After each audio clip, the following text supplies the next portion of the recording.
Hey, what's up guys? TechTine here and I am back like I never left.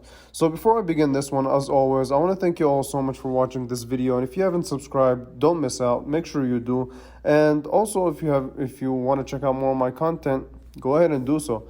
So I really want to express my gratitude because you guys have been amazing as far as support lately, so I'm keeping the videos coming. And yeah, with that being said, in front of me I have the brand new 2022 Moto G Power, and it comes with a new design, a 50 megapixel camera. So let's unbox it and talk about it.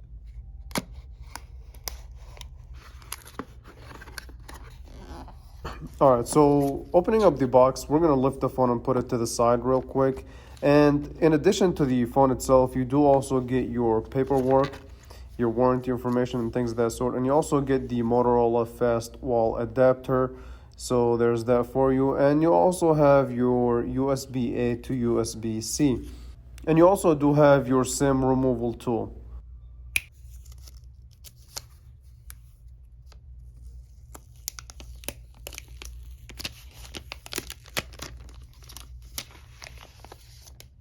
So here it is, the phone itself, the Moto G Power 2022 edition, and really I'm going to spend a couple of hours with it so I can properly give you guys a first impressions. So give me some time, I'll be right back.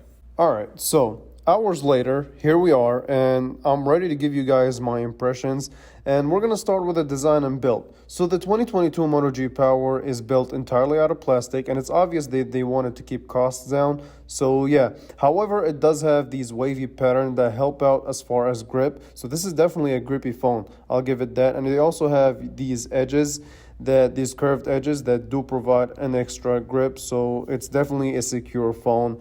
I mean, a case wouldn't hurt if you're into that. So yeah, on the back you also have your triple camera setup, which we will be talking about it, which is the main sensor is a 50 megapixel sensor, but below that you also have a fingerprint sensor. So there's that.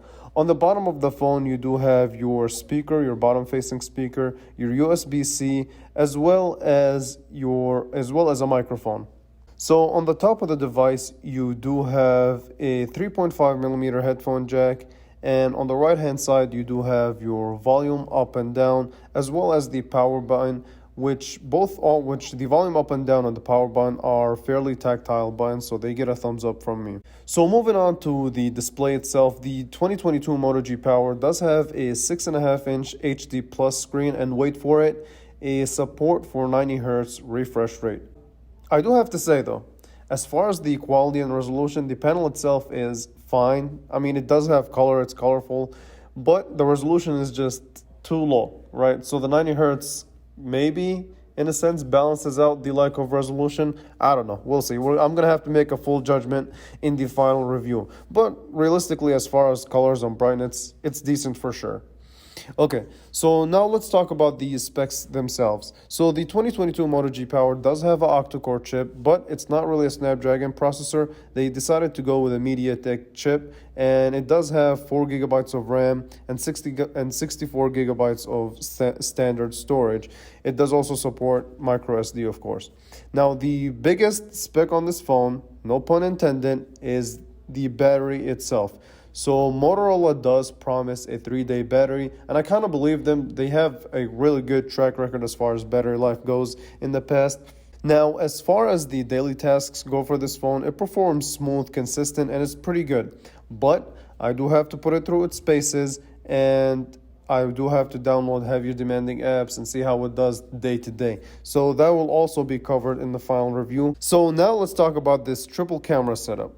So on the back you do have a triple camera setup, with the main sensor being a 15 megapixel sensor, and you also have 2 additional cameras that act as a depth sensor as well as a macro sensor. Now, the camera app itself, it's really simple, straight to the point. Literally, open the camera app and shoot your picture, boom, done. Now, as far as the quality, from the couple of pictures that I took, it's fine. It will do the job. I am working on a dedicated camera review as you're watching this video, so stay tuned for that as well. Okay, now let me bring in a conclusion and give you an overall big picture of this phone. To be honest, okay, other than the support for 90 Hz screen, this seems like a downgrade to me. The 2021 Moto G Power, to me, had a better design, a much more robust look and just functioned a little bit better. But I can't really make a harsh judgment until I run this phone through its paces, give it a proper full review.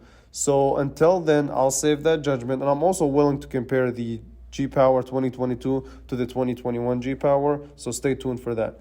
With that being said, I want to thank you all so much for watching this video. If you enjoyed it, make sure you leave a thumbs up. Again, for the 100th time, make sure you subscribe to the channel, and I will definitely catch you guys in the next video. Thank you for watching.